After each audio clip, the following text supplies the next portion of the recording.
Hey, greetings and hello, everybody. Purple people, happy Sunday, hopefully. Another fun day.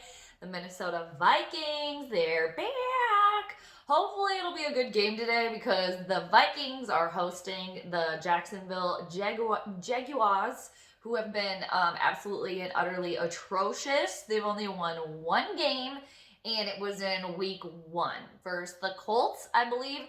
The Vikings, they're hoping, they're just crossing their little purple fingers that they're going to get back to 500, or I guess get to 500 on the year. I don't think they've been at 500 yet. So the Vikings, they're 5-6, hoping to move to 6-6 today. And yeah, the Jaguars, they're 1-10. Jaguars. So on to Jacksonville. People, they have kept things relatively close, and yeah, their record is utterly atrocious, but they've kept some games relatively interesting, and the ones to note are, well, they beat the Colts in week 1, and the Colts aren't a terrible team by any means. They're actually pretty good. And the Jaguars have only lost to Tennessee by 3 points. And the Jaguars also only lost to the Browns by 2 points. And the Jaguars should have also beat the Evil to the East, Green Bay, but they only lost to them by 4 points. So they've kept some games relatively close. I'm hoping that the game for the Purple and the Jaguars today is going to be exciting. I'm hoping that it's going to at least be competitive. This is a game that I think the Vikings, as of right now, are favored by like 9. They were, I think, opening favorites by like 10 points today, but I think it's dropped down to about 9-point favorites. That's still a lot. So, could this be some sort of trap game for the Purple? And they're playing at the Bird Graveyard today. And what do cats normally do at bird graveyards? They normally add to the graveyard.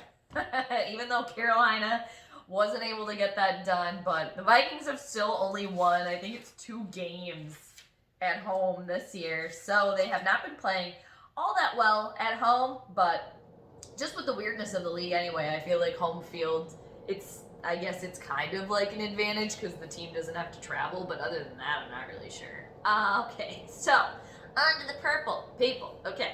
So, Adam Thielen, he's back. So, hopefully that's good.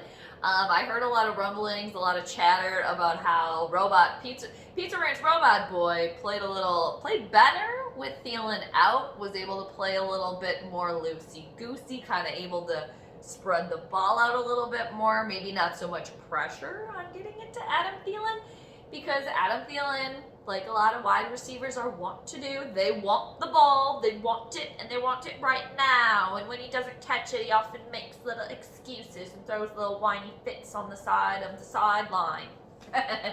Or whatever. I mean, you know what I mean. Adam Thielen is one to kind of bitch and complain if he doesn't get a flag, if he doesn't catch a ball at times. I don't like that. I still think he's a really good player. I just think, like, dude, sometimes, you know, you just don't catch them all. You gotta know when to hold them, know when to fold them, right? Okay. And on to the injury report for the Purple. Who's not rowing the boat. I guess that's a gopher thing. Is that a gopher thing? Who's not, I guess on ships. They had to row on the ships. Whatever. You guys get it. Alexander Madison, back up running back. He's out, you guys. I think he had appendicitis or something like that. He had to have like emergency surgery on his appendix. I believe he's doing well. I believe the surgery was successful, but he's not going to be playing today. So, yeah, more notes about that later. And also, Irv Smith Jr. still out. Not going to be back in. So, Kyle Rudolph, just catch the ball, okay, and just catch it. That's it. Just do your job and make some blocks, and that's all we're asking of you. Tyler Conklin will probably get some more playing time. We'll probably see that today. And also, a notable name today that is out, DJ Wanham. I'm sure they're going to want him in. We'll see how this game goes with him out.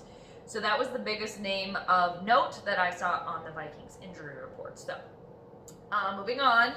I wrote down in the good old NN here are the special teams going to be picked on? Minnesota special teams going to be picked on in this game today?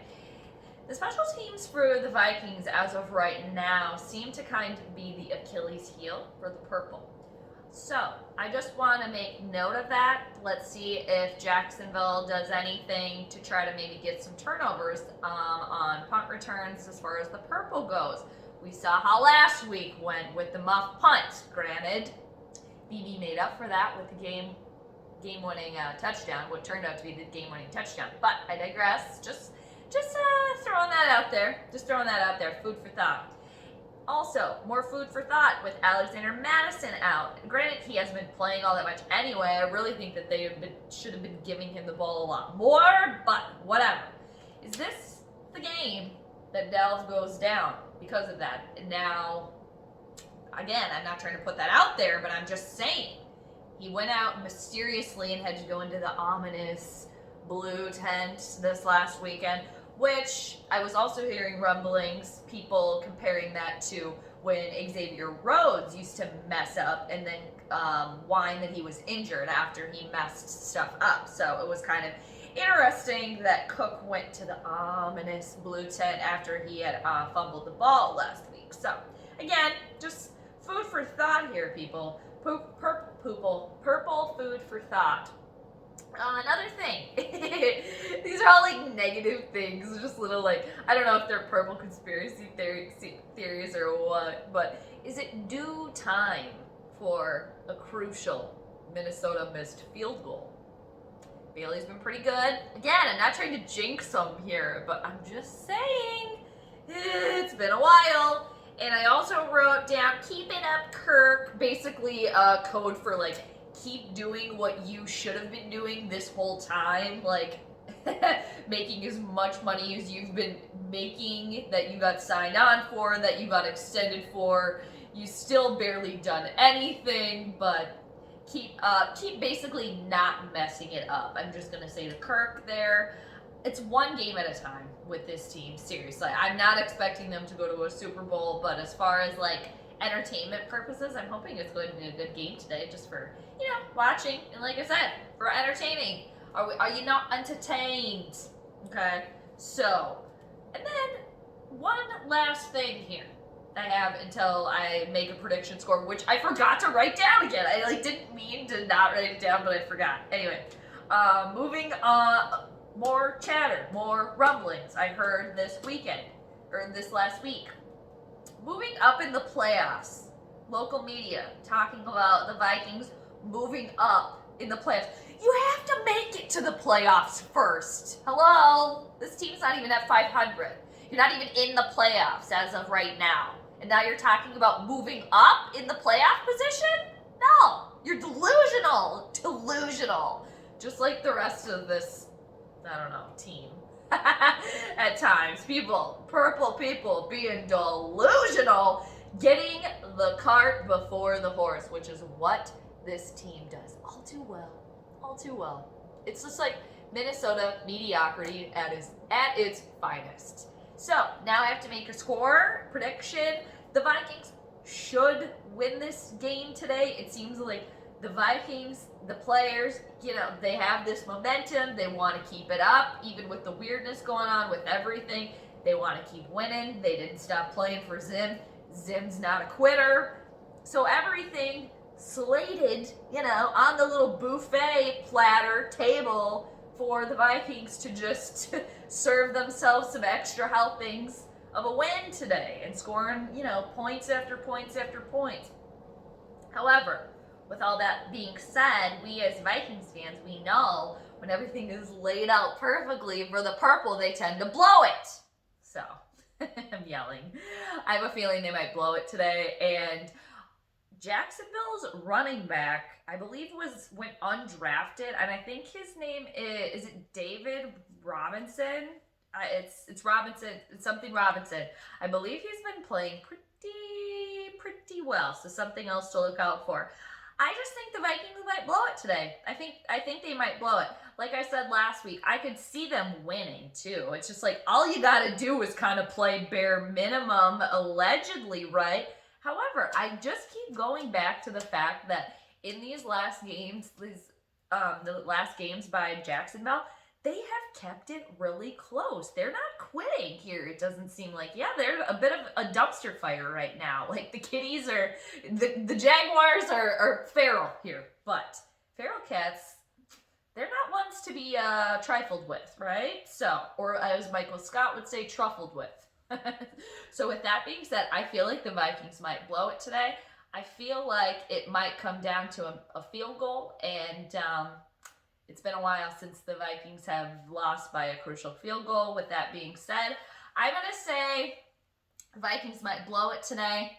They shouldn't. They shouldn't. If this team actually wants to go somewhere and prove to people that they're legitimate, that they can actually get back to a 500 or get to a record of 500, okay, that's fine. But it's like you got a long way to go here, people.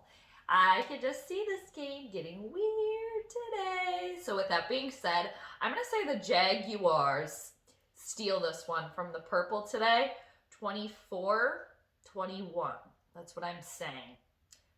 As a purple fan, as a Vikings fan, I hope I'm wrong, but I live in the realistic realm over here, people, but I've been, spouting out for weeks and years on end. So I'm laying low over here, and I'm gonna watch, and hopefully it's an entertaining game. But let me know what you guys think. You guys are the best. You always do. I hope you've been well. I hope you have a great couple of hours here before the game starts. And yeah, we'll see how it goes. And I'll catch everybody after the game. And then one last thing before I go. Hi, Mar. Miss you. Bye, everybody. Later.